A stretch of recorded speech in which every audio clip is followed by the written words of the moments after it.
Hello everybody and welcome to another video with me, Matt Goddard at the Boxing Locker, and this is my breakdown and scoring of the massive heavyweight undisputed clash at the weekend between now undisputed champion Alexander Usyk and the Gypsy King Tyson Fury. Okay, so let's get into the nitty-gritty of this from the outset. All right, now this was a tough fight. I predicted it would be a split decision win or a majority draw. I think I was right on one count. The other one was very close to being true. The reason I thought that was the case is because I thought it would be a good boxing match, and that is exactly what it turned out to be. We've got to be very happy about that. I think that is the best heavyweight fight I've seen since the kind of 90s, early 2000s era. I think heavyweight boxing suffered when the Klitschko's took over, and I think Usyk, Fury, Joshua and Wilder have created a resurgence in the division that should be admired and they should be thanked for. Now, let's get down to the fight. I scored the fight 116-113 to Alexander Usyk. We will go through the rounds and I will explain why. I scored rounds 1, 2 and 3 to Usyk, with the third being the closest, but I edged it to Usyk. Here is why. He was the more active fighter. He was pressing Fury throughout. He was landing more impactful shots. It seems to me that everyone is just completely ignoring the fact that Usyk was picking left hands to the body at will. That is Usyk's power hand.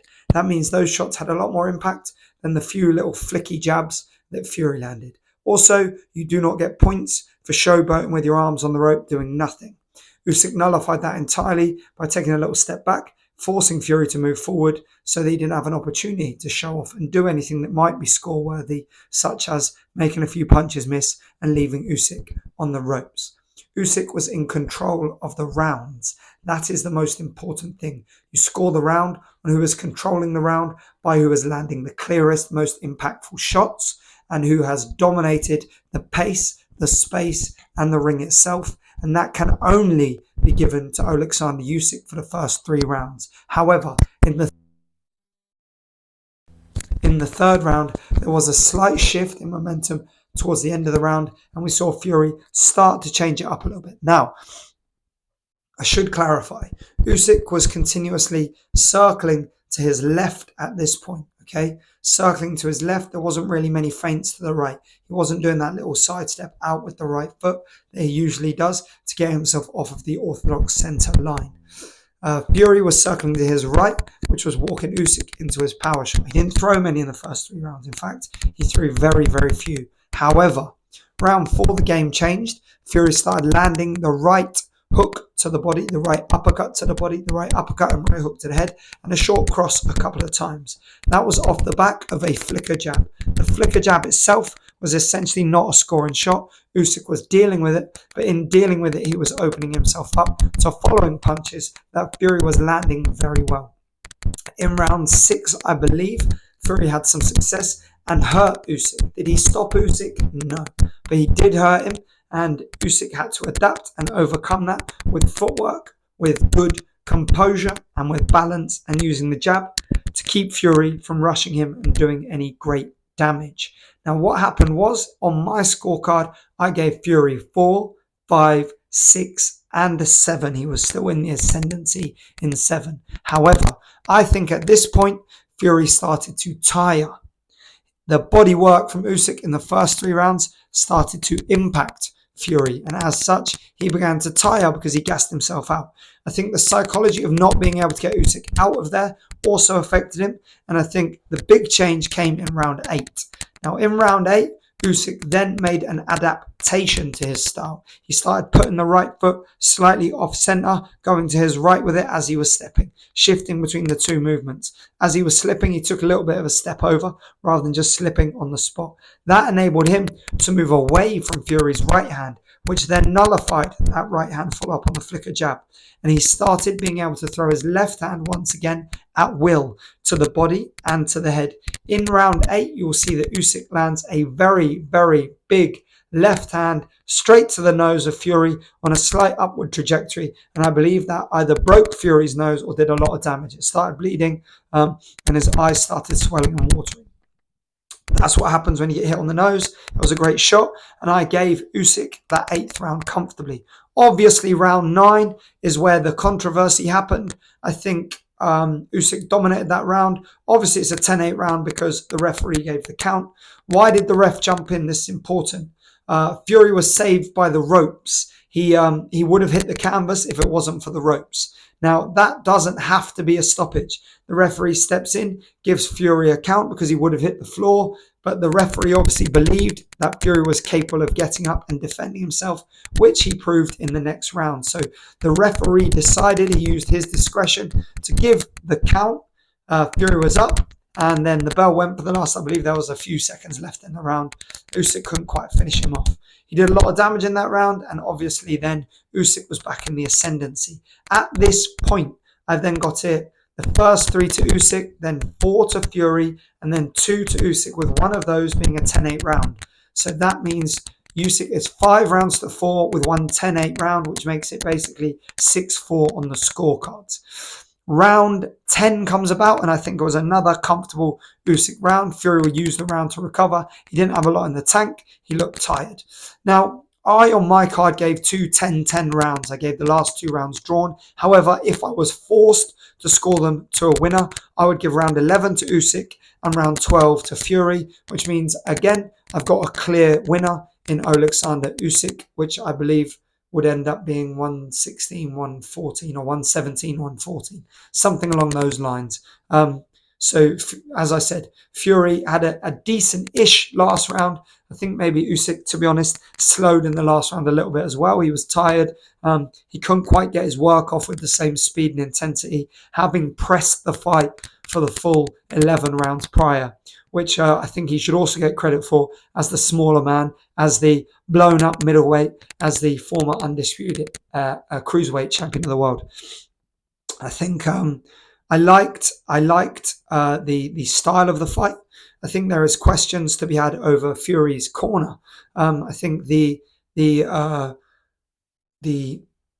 difficulty for Fury in understanding what was happening in the fight came because John Fury was just shouting random instructions at him that didn't seem to make any real sense. He was saying, "You're safe, jab and move. You've got this. You're a fighting man. You're a winner." All these kind of crazy things. Whereas Sugar Hill Stewart was telling him to press, and I think that was the right thing to do. Get on the front foot and, in true Kronk style, press the fight and try and take advantage of the fight. And I think that was exactly what Fury needed to do in those last 3 rounds. And then perhaps as Usyk tired, he could have got the stoppage.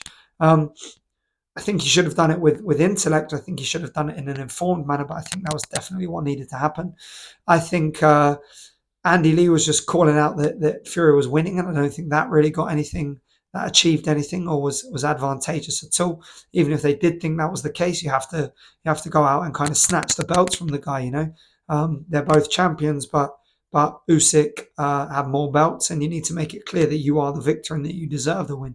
I think that corner seemed to think that he did win, and a lot of people seem to think that he did win, but I guess that's dependent on how you score those first 3 rounds, and I don't think Fury did anything. I don't think he did enough to earn the first 3 rounds.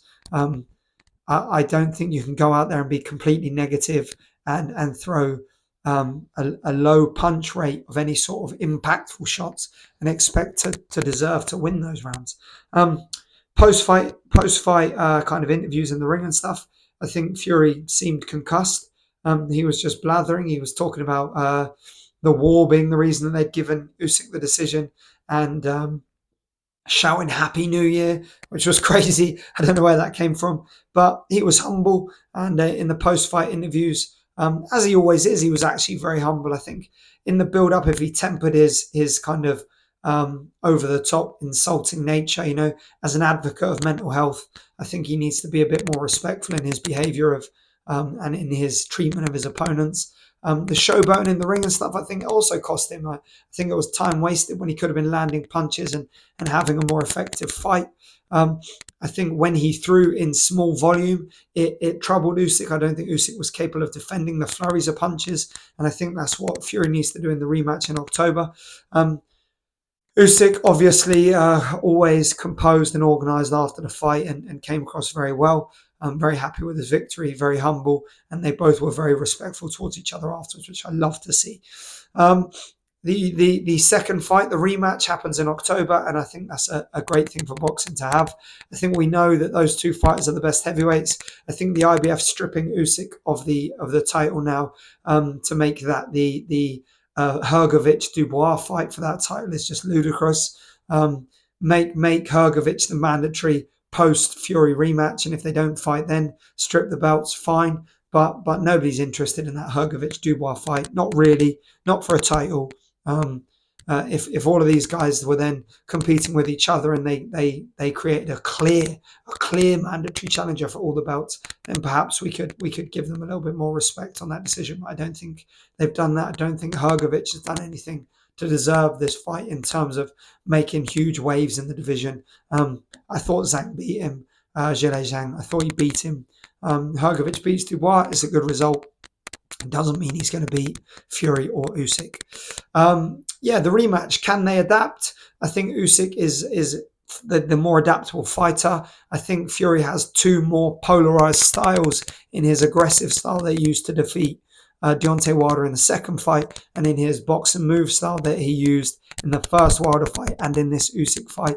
I think the more aggressive style and being a bit heavier and settling his legs a little bit more will be advantageous. I think it will enable him to turn Usyk a lot more and throw a lot more punches with a more relaxed, heavier kind of style. And I think that is a style that would create more problems for Usyk than this kind of boxing movement style did. That's not to say there wasn't challenges, but I think Usyk had the beating of him throughout the fight. And I thought it was a very clear victory for Usyk. And hopefully in the second fight, we have another excellent performance. Please don't take any of my judgment here to say that I didn't think it was a great fight. I loved it. I was incredibly excited watching it. It was great to see two peak heavyweights boxing each other. And finally, we are getting to see the heavyweight division be what it should be, which is good fights with good boxing, with lots of punches, with somebody pressing the fight. And that's what heavyweight boxing needs. It doesn't need these inactive 3-4 punches around, cuddling half the round, fat slobs doing absolutely nothing. And thankfully, these guys demonstrated that doesn't have to be the case. Let me know your thoughts in the comments below. Don't forget to like, subscribe, and please do check out the rest of my content. Have a fantastic day, everyone.